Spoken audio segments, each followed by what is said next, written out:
Hi guys, back with another book bite for you. This one is The Mysterious Disappearance of Aidan S. as told to his brother by David Levithan. The inside cover it says, the day Aidan disappears, his family looks for him in every room, under every bed, behind every door. By the third day, the police are questioning family members and friends. Neighbors and strangers organize searches, and Aidan's face is all over the news. Then, as suddenly as he vanished, Aidan reappears, leaving everyone to ask, where has he been? No one wants to know the truth more than Aidan's brother Liam. When Liam asks him what happened, the story Aidan tells is simply impossible. Now Liam has to figure out, can you believe in the impossible when everything and everybody is telling you not to? Sounds pretty good, huh? All right, chapter 1. They looked everywhere. The woods behind our backyard, the school, the woods behind the school, the basement, the attic, the pond, even though the pond was a long walk away. They called the parents of every kid in Aidan's class, even the ones who moved away. We opened every door to every room in our house, every door to every closet. We searched every crawl space, checked under every bed. We pulled back each of the shower curtains and looked for footprints in all of the rugs. It was a game of hide and seek that got old after 5 minutes, alarming after an hour, and the scariest thing that had ever happened to any of us after that. Aidan couldn't be found. They asked me the same questions over and over again. When did you last see him? I was falling asleep. It was his turn to shut off the lights. I saw him get out of bed and go to the light switch. I heard him get back in bed, and I think we said goodnight. What time was this? Around 10. You're not sure? That's usually when we turn out the lights. I wasn't paying attention. I just wanted to go to bed. Were you asleep when he left the room? I think so. I didn't hear the door. How long does it take you to go to sleep? I don't know. Does your brother usually get up in the middle of the night? I don't think so. Have you caught him sleepwalking? No. Did he say anything to you about running away? No. Do you think he ran away? Only because he's not here, but there's no reason for him to run away. He's 12. And you're 11, Lucas? Yes. He didn't say anything unusual to you? No. He wasn't mad about anything? No. And if he was really running away, what? He would have taken his phone. He wouldn't have left it behind. He loves his games too much. Is there any place your brother would have gone? Any friends he would have wanted to see? Late at night? No. No one? Glenn's his best friend. But he sees Glenn all the time. I mean, during the day. I don't think they would meet up at night in secret. If that's what you're asking. But I guess you'd have to ask Glenn.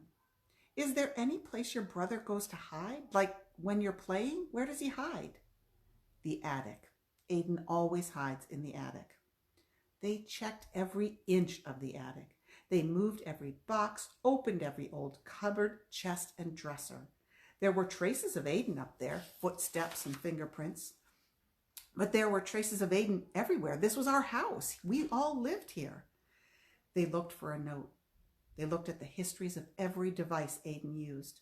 They looked in a circle around our house, trying to find a trail. And they also looked for any sign that someone had broken in or stolen him away from us. So much looking, and they couldn't find a thing. Did you get in a fight with Aidan? No. Did your parents get in a fight with Aidan? No. Did you yell at him? No. Was there any reason for him to leave? No. Are you sure? Yes. Neighbors and strangers banded together to search, walking at arm's length through fields and forests, staring at the ground for clues. The pond, they kept coming back to the pond, even though I told them we never went near the pond because it was on Mr. Magruder's property, and Mr. Magruder had told us to stay away. Even Aidan, who was much braver than I was, or maybe much more reckless than I was, wouldn't go near the pond. They listened to me, but not really. An alert was sent out. It was on the news. Reporters asked people watching to call the number below if they had any information. Lots of people called, but nobody had any information. Were the two of you close? I thought we were. I'm not sure. We always shared a room. For as long as I could remember, sleep meant the two of us breathing the same air, our eyes adjusting to the same darkness. I'd grown used to just about any noise he could make, although there were definitely times I woke up to hear him talking to himself and was surprised by what he was saying.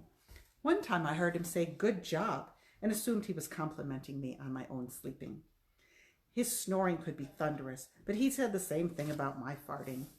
I knew him. I knew his favorite foods. I knew his least favorite baseball team. I knew which socks he'd choose to go with which shirt, and exactly which grunt he'd make when he felt the game he was playing had cheated him out of a win.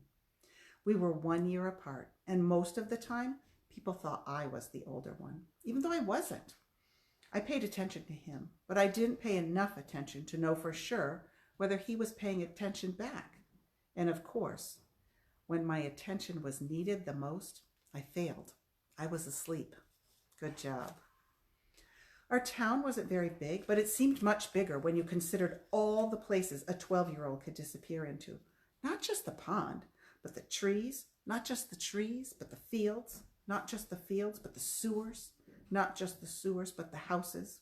Not just the houses, but the stores. The trash cans behind the stores, the cars left unlocked, hide and seek. None of his friends had seen him or talked to him or had any idea where he was.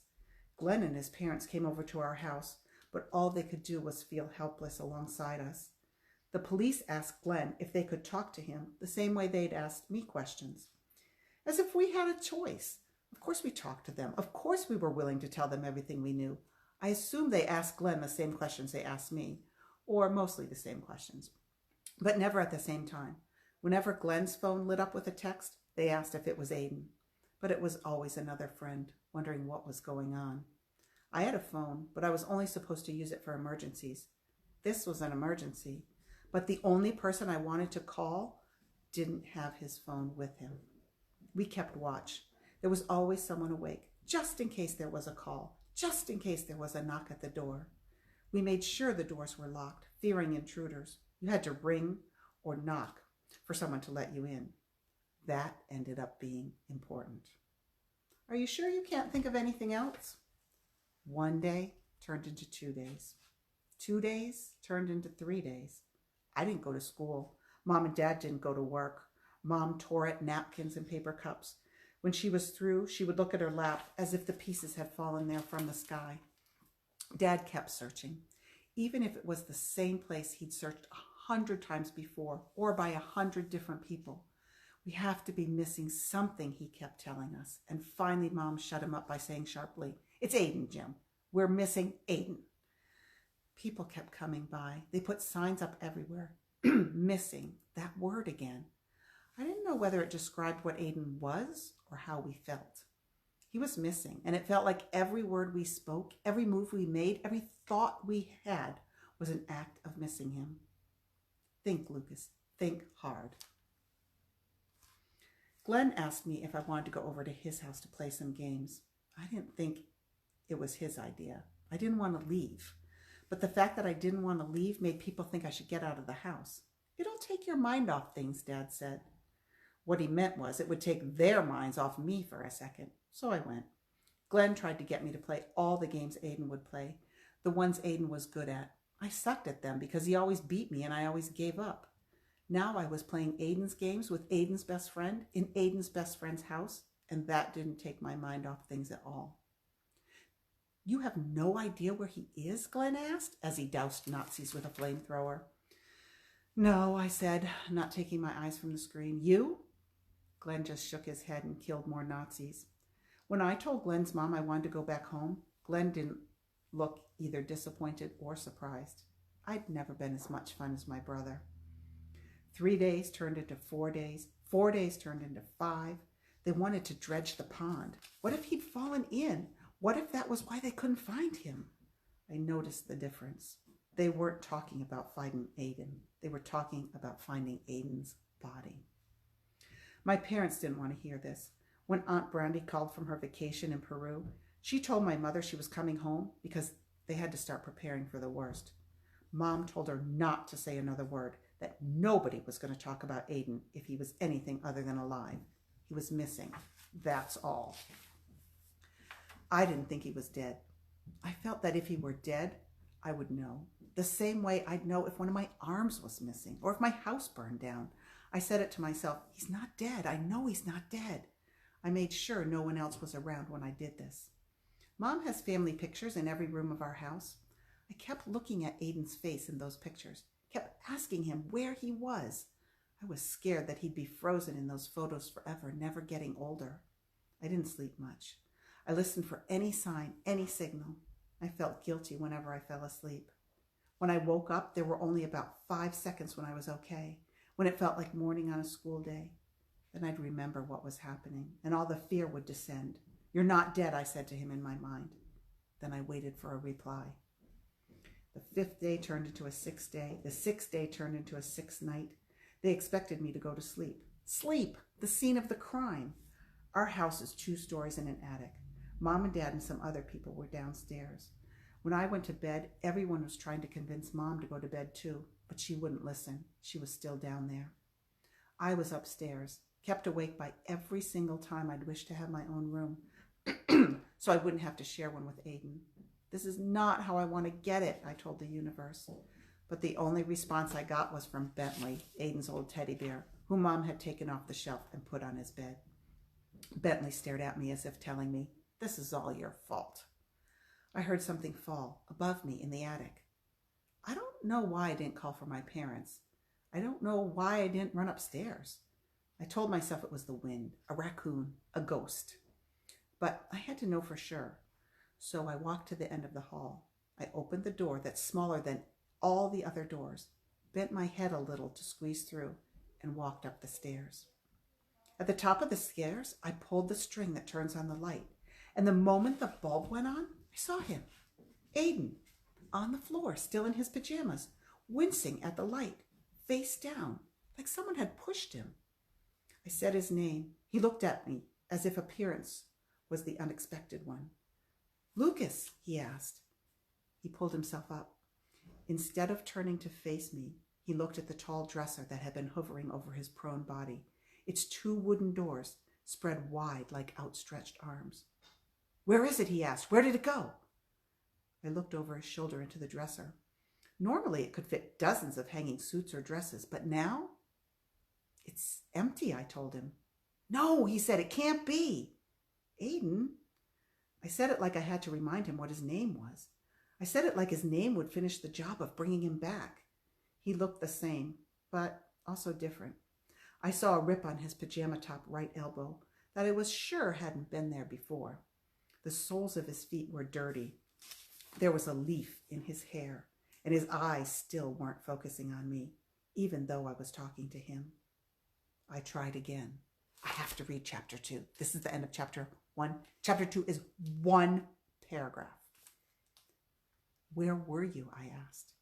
In response, he used a word I'd never heard before. He said, avenue. Wonder where he was. I wonder if he came out of the closet. I'm not sure. So if you want to read this book, come into the library and get it. And if you read it, tell me how it ends because it sounds super exciting. I'll see you guys on Wednesday at 4. Bye.